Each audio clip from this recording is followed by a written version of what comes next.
Hey, Steve Zook, welcome back to Poke Sue channel and the Guitar Leader System. Hey, the Poke Sue channel is really a lot of work, folks. So if you could even just donate, 10, 20 bucks a year, it would really, really help out. I've worked my ass off on this channel. I offer a lot of freebies, so, it really would help. Even just small donations of 10 or 20 bucks if you want. Some people actually donate 50 or more.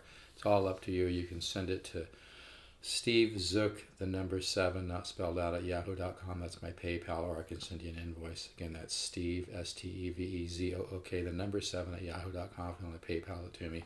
But it would really help. It's a lot of work, but, I'm trying to just, share one of my passions. Hey, today I'm playing this 70s Yamaha made in Japan FG180, which is really hard for me to sell, but if somebody's cool out there, I'll sell it to you.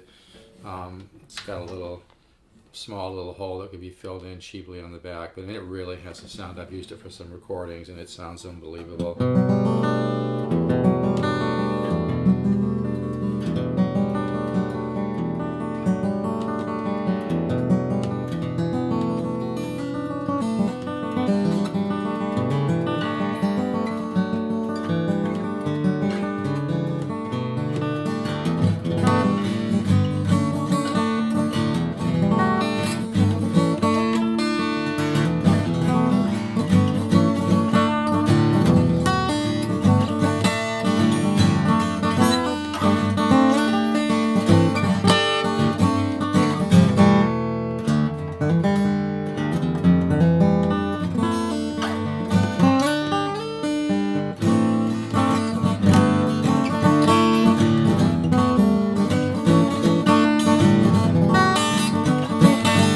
Hey, today's lesson's called Repetition is the Mother of Mastery, and it's really true. I think a lot of people don't realize how to build technique, and you have to kind of turn off your ego and become patient.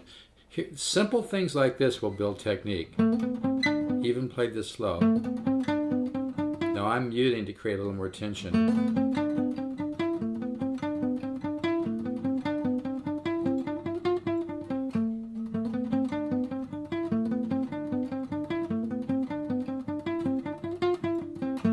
You just got to fall in love with the repetition of that, because that's every time you do that slow and clean, you're building technique in your left and right hand. But what I'm mostly focused on here is right hand development, because it's a very weak area of most players.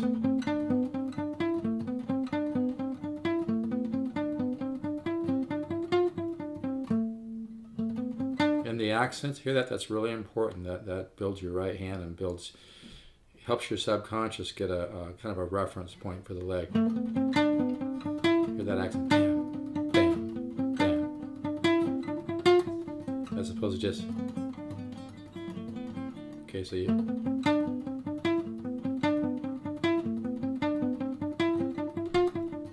don't let the simplicity of this fool you. This is so powerful. Like if you work on your technique the right way, one of these, you'll just be playing someday and you'll just start, doing something you never thought you could even do, but you got to put in the work. And also just simple things like this.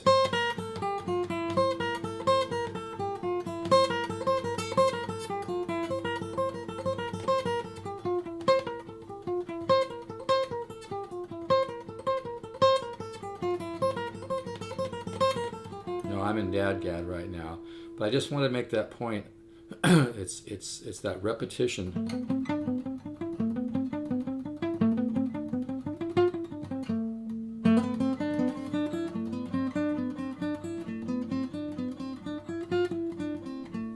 You can do it non-muting too, or muting.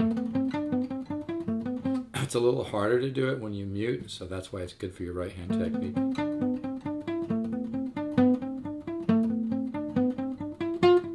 Hear the accent? Bam, bam, bam, bam, bam.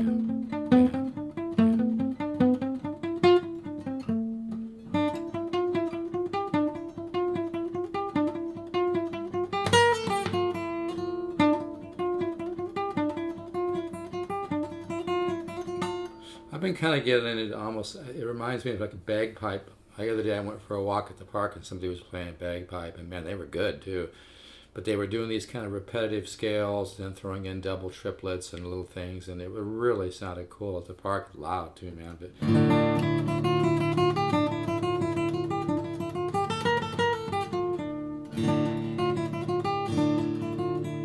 But you get the idea, okay? Repetition with placing accents. Hear those accents? Bam, bam. And put some power into those accents. Later on when you're playing, you won't be using as much power or as much strength in your right hand and your right arm, but yet it will come through. The technique will begin to blossom. But yeah, this 180 sounds unbelievable. Let me get this a little closer. I really love this guitar. If somebody really could use a great guitar, hit me up, we'll work something out. But it's really important to me that it goes to a good home. That's not just bullshit. I'm really attached to this guitar. It just sounds so beautiful. I've also got a couple 140 Nippon Gakkas for sale, and I recently saw a picture of Elliot Smith, and it even showed his guitar. You could see into the sound hole he was playing a FG 140 Nippon Gakka orange label made in Taiwan, and I have one of those for sale too. I got 3 Nippon Gakkas right now for sale. I'm getting another 180 coming in the mail, which is the only reason I might be letting this one go. Doesn't that have a nice sound?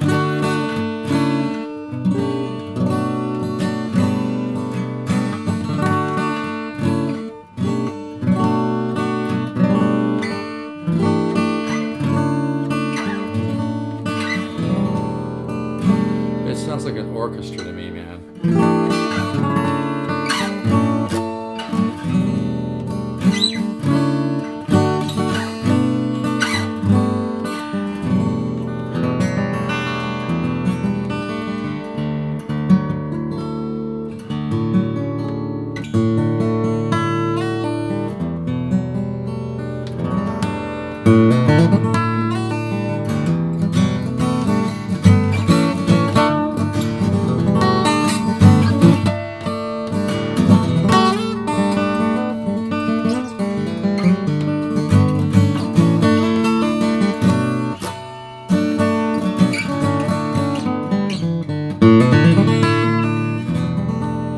It's so hard to describe tone, but the FG 180 and the FG 140 have a very, very warm mid bass and mid range. It's also articulate and defined and nice clarity and definition, but it doesn't get overshadowed by the bass.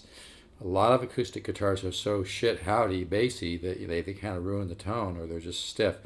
It's all great guitar tone, folks, is all in the mid range and the mid bass. Sure, the trebles are important, the bass is important, but it has to be an orchestral balance. But the bottom line that really brings out the voice is the mid range and the mid bass.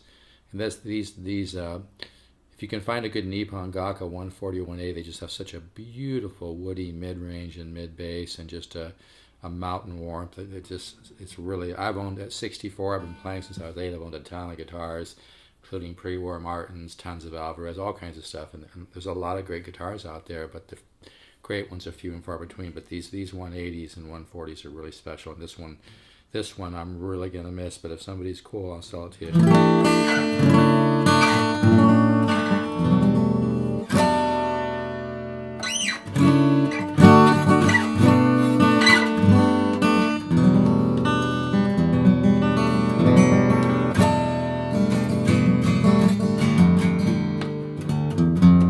I'm working this new part now.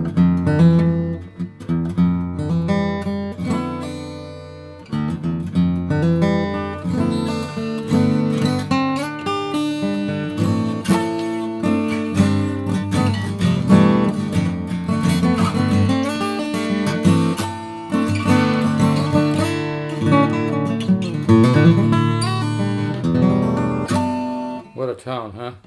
Even just simple things on this guitar.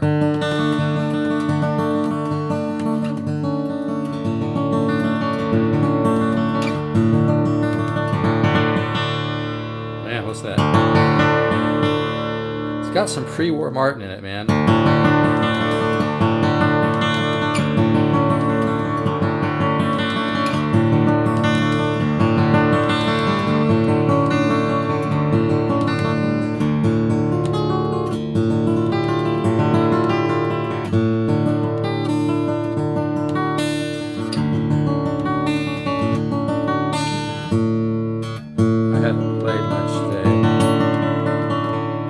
Hear that tone, can't you?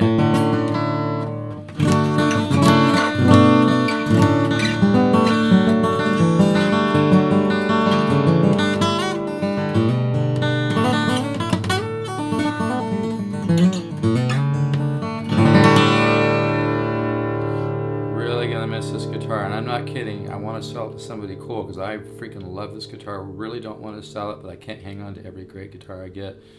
This one has I think an aluminum saddle, which I think brings out more tone. Kind of reminds me of some of the saddle in some of the made in Japan Alvarez, where they actually have a piece of brass in there.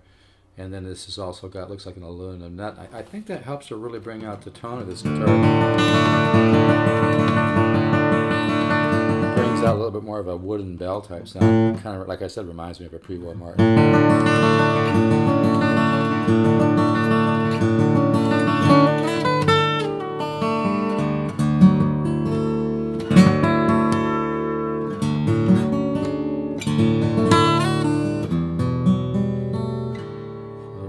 Dig this guitar. Nothing sounds like a good FG 180. Alright folks, so repetition's the mother of mastery, and I gotta get my phone. Take care.